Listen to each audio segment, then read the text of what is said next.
Hello friends, welcome to today சமையல். இன்னைக்கு நம்ம டுடே சமையல்ல மசாலா உதிராம நல்ல மொறுமொறுன்னு சுவையான மீன் வறுவல் எப்படி செய்யலான்னு தான் பார்க்க போறோம். இது எந்த வகையான மீனா இருந்தாலும் இந்த மசாலாவை பயன்படுத்தி செய்தீங்கன்னா நல்ல மசாலா உதிராம மொறுமொறுன்னு சூப்பரா வரும்.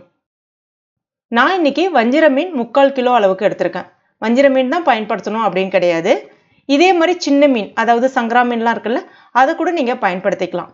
ஆனால் சின்ன மீன் பயன்படுத்தும் போது இந்த மாதிரி சின்ன சின்ன கோடு போட்டிங்க அப்படின்னா மசாலா நல்லா உள்ளே இறங்கி நல்ல சுவையாக இருக்கும். இது செய்யறதுக்கு முதல்ல ஒரு மிக்சி ஜாரில் 1 டேபிள் ஸ்பூன் மிளகு, 1 டீஸ்பூன் சீரகம், 1 டீஸ்பூன் பெருஞ்சீரகம் சேர்த்துக்கோங்க. 3 சின்ன துண்டு இஞ்சி, 6-7 பல்லு பூண்டு அதையும் சேர்த்துட்டு நல்லா இந்த மாதிரி அரைச்சி எடுத்துக்கோங்க. அடுத்ததா 1 டேபிள் ஸ்பூன் மிளகாய் பொடி, 1 டேபிள் ஸ்பூன் கொத்தமல்லி பொடி, 1/2 டீஸ்பூன் மஞ்சள் பொடி, 1/2 டீஸ்பூன் கரம் மசாலா பொடி சேர்த்துட்டு 1 டீஸ்பூன் அரிசி மாவு, 2 டீஸ்பூன் சோள மாவு அதாவது கார்ன்ஃப்ளவர், கூடவே இதற்கு தேவையான அளவுக்கு உப்பு. நான் இன்னைக்கு 1 டீஸ்பூன் அளவுக்கு சேர்க்குறேன். கடைசியாக 2 டீஸ்பூன் எண்ணெய் சேர்த்துட்டு இந்த மாதிரி அரைச்சிட்டு கொஞ்சமாக தண்ணி சேர்த்துக்கோங்க, ரொம்ப நிறைய சேர்க்காதீங்க. இப்போ இந்த மாதிரி நல்ல பேஸ்ட்டாக வந்த பிறகு ஒரு அகலமான பாத்திரம் இல்லைன்னா தட்டில் சேர்த்துட்டு கூடவே ஒரு பாதி எலுமிச்சப்பழ ஜூஸை சேர்த்துக்கலாம். சேர்த்துட்டு நல்லா கலந்து விட்டுக்கோங்க.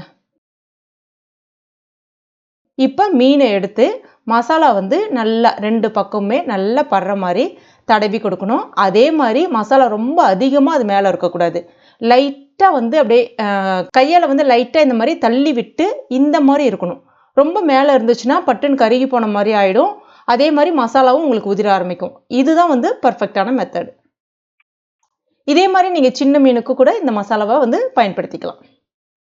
இப்போ இது ரெடி ஆகிடுச்சு. இது அட்லீஸ்ட் ஒரு 10 நிமிஷமாச்சும் ஊற விட்டால் தான் மசாலா நல்லா உதிராமல் சூப்பராக மொறுமொறுன்னு மீன் வறுவல் டேஸ்டியாக இருக்கும். அந்த மசாலா நல்லா ஊறணும் அந்த மீனில். நான் இன்றைக்கி ஒரு 15 நிமிஷம் ஃப்ரிட்ஜில் வைக்க போகிறேன். ஃப்ரீசரில் இல்லை, ஃப்ரிட்ஜில் ஒரு டப்பாவில் போட்டு வைக்க போகிறேன். ஃப்ரிட்ஜில் வச்சிங்கன்னா இன்னும் நல்ல மசாலா ஈஸியாக ஊறி வரும் உங்களுக்கு குறைவான நேரத்தில். இப்போ பாருங்கள், ஒரு 15 நிமிஷம் ஆயிடுச்சு.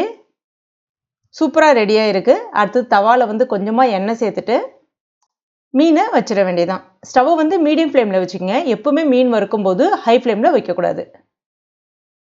இப்போ ஒரு பக்கம் நல்லா அப்படியே பொன்னிறமாக அழகாக அந்த மசாலா எல்லாம் அப்படியே வெந்து நல்லா சிவந்து வரும்.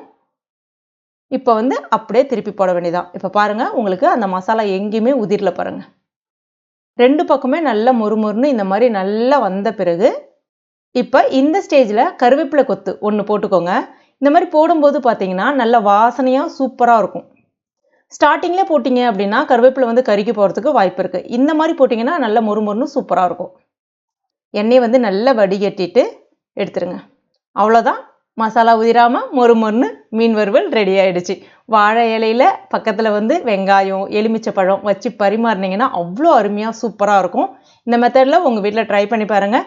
எல்லாருமே பாராட்டுவாங்க. ட்ரை பண்ணி பார்த்துட்டு மறக்காமல் எனக்கு கமெண்ட் பண்ணுங்கள். இந்த வீடியோ உங்களுக்கு பிடிச்சிருந்தனா லைக் பண்ணுங்கள். உங்கள் நண்பர்கள் மற்றும் ஃபேமிலி மெம்பர்ஸ் கூட மறக்காமல் ஷேர் பண்ணிக்கங்க. மேலும் இது போன்ற டேஸ்டி ரெசிபிகளுக்கு நம்ம டுடே சமையல் இது வரைக்கும் நீங்கள் சப்ஸ்கிரைப் பண்ணலன்னா உடனே சப்ஸ்கிரைப் பண்ணிங்க. கூடவே மறக்காமல் அந்த பெல் நோட்டிஃபிகேஷன் சிம்லேயே ப்ரெஸ் பண்ணிங்க. தேங்க்யூ.